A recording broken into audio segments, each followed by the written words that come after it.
Hello again, it's Mr. Owen, and we will be exploring through the daily life and routines of artisans within ancient Egypt. So let's go ahead and get going. Welcome to Artisans of Ancient Egypt. So you can see here their buildings that they have, these both business and residential structures.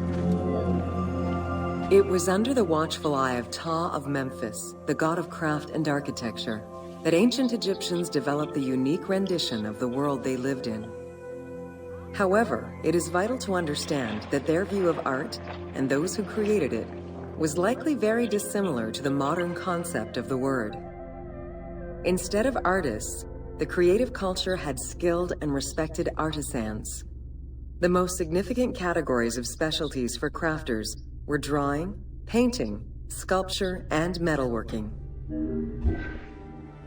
So they said Ptah, the god of arts and architecture. So going back to that idea that they were polytheistic, they believed in multiple gods, and multiple gods had domain over various aspects of life, including art and architecture.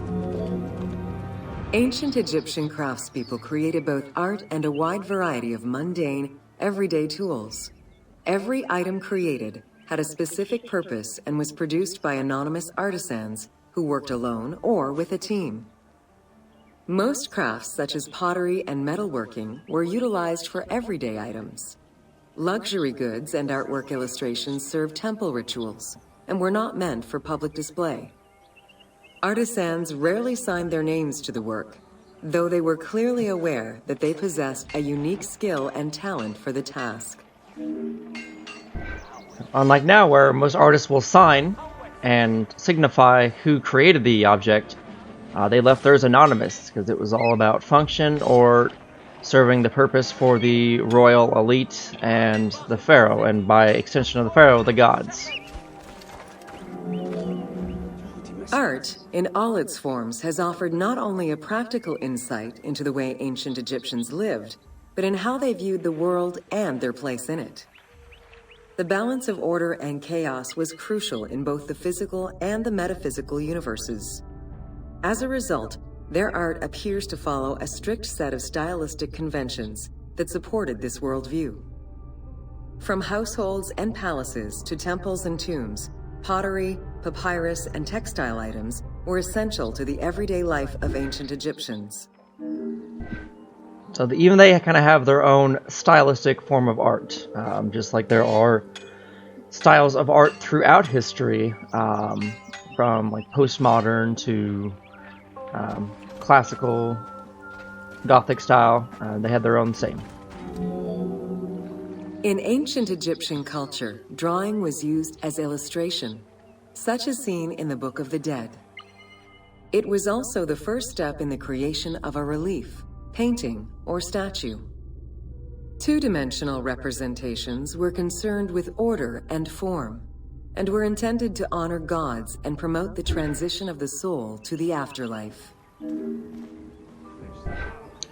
And so much of ancient Egyptian sculpture and architecture has art and drawing upon it, as opposed to the Roman period or the Greco period, where you see a lot of art doesn't have much anything on it. I'm going to avoid this crocodile right here. And so yeah, a lot of the Greco-Roman period, they had art and like monuments that had nothing on it. It was just bare and pure, like stone, marble.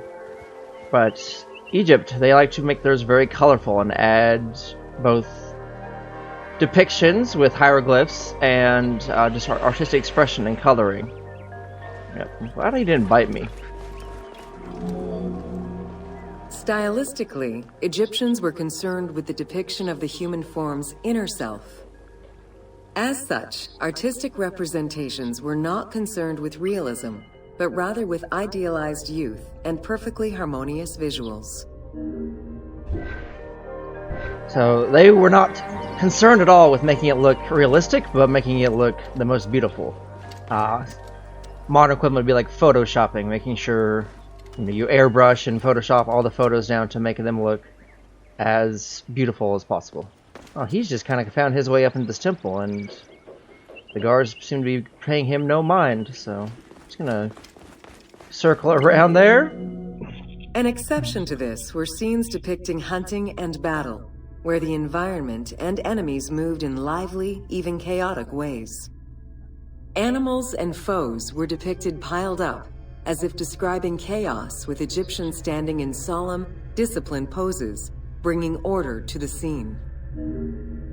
Which is a fair representation, because battle is chaotic, and that would be a fair representation of it. So to show that is accurate, but then showing the Egyptians were still posed and calm during that scene, which kind of show the Egyptian superiority or strength. Reliefs could be either in high relief or low relief. Either method required a surface suited to the desired technique. Preparation of the surfaces differed depending on the quality of the rock. A quarried block only needed a simple smoothing. Rough-cut rock monuments, such as those found in tombs, required more work. Often the surface was coated in plaster before being sculpted. So multiple ways that they would sculpt in and add a little bit of a 3D effect to their drawings.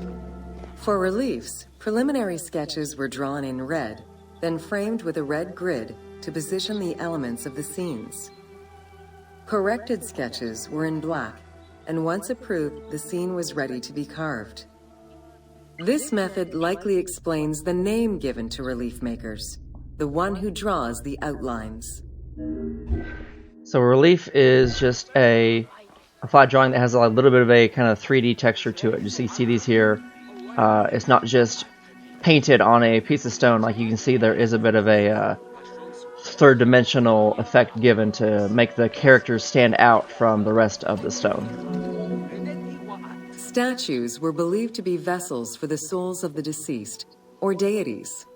That is why a sculptor was called the one who makes it live. This divine duty earned them the utmost respect. As with a relief, creation of a sculpture began with a drawing. Most statues were made of quarried blocks of stone, primarily limestone, though sometimes harder stones such as quartzite were also used. Limestone was pretty common throughout Egypt, and one of our tours will take us through a limestone quarry to show how all these massive blocks of stone were moved into place in order to create these great artistic works. In ancient Egypt, the profession of crafter was organized and relied on a specific hierarchy. Most artisans depended on an institution to provide them with raw materials. There were 3 working levels for craftsmanship: domestic, large estates, and within palace and temple workshops. Some royal workshops, at their largest, covered an area of about 2.8 square kilometers in size. Just like today, we have different levels of craftsmen depending on what you're doing. If you're doing the large structure frame, are you pouring the concrete, are you doing the electrical work? What are you doing that helps design it? At the domestic level, most Egyptians were craftspeople to a greater or lesser extent. The ability to repair tools was a daily necessity. Crafted everyday items could also be bartered for at the local market. Artisans with skills but lacking in resources worked at large estates, where the elite provided them with space to work and raw materials.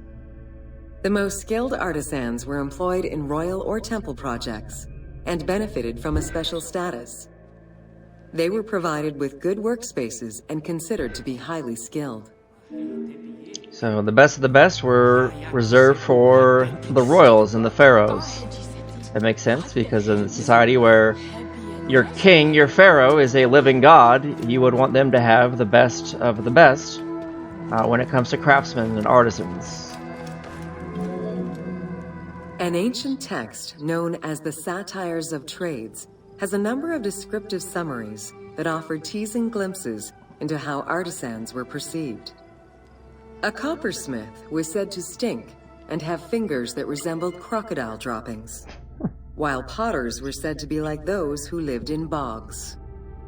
This view was likely exaggerated in order to highlight the most enviable position of all, that of the scribe.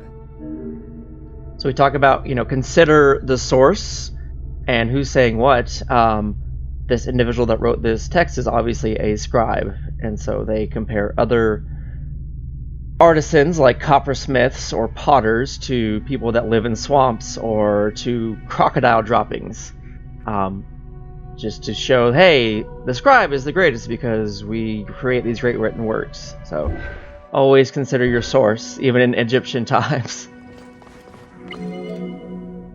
Located near the Valley of the Kings, Deir el-Medina was a settlement created by order of the king to honor the most skilled artisans.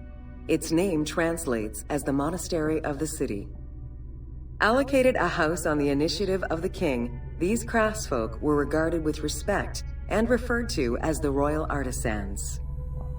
Those who lived there worked on the tombs in the Valley of the Kings and its surrounding temples. So they even had a special city built for them that would build the monuments that would honor the pharaohs.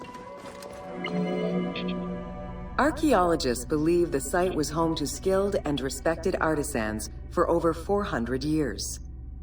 It is considered one of the most important discoveries relating to Egyptian daily life. While much of the focus of Egyptian archaeology was on its kings and queens, it wasn't until the excavation of Deir el-Medina that Egyptologists were given a valuable window into the community life of ancient Egyptian artisans. So it's easy in history to focus on the important people, the leaders, the rulers, because they're the ones that usually have statues and monuments built about them. But a discovery such as that kind of gives a better look into the lives of the majority of folk, the more common folk. And as we see here, probably an artisan station where multiple bits of scrolls and papyrus are left.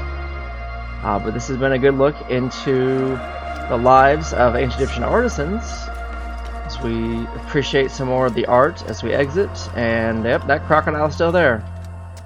Alright, I'll take this guy as I do and give us one last look around the settlement here, as we're going to call it for today. I hope you all enjoyed the tour. We will see you all next time, and hopefully less wildlife will be on our way. Take care, guys.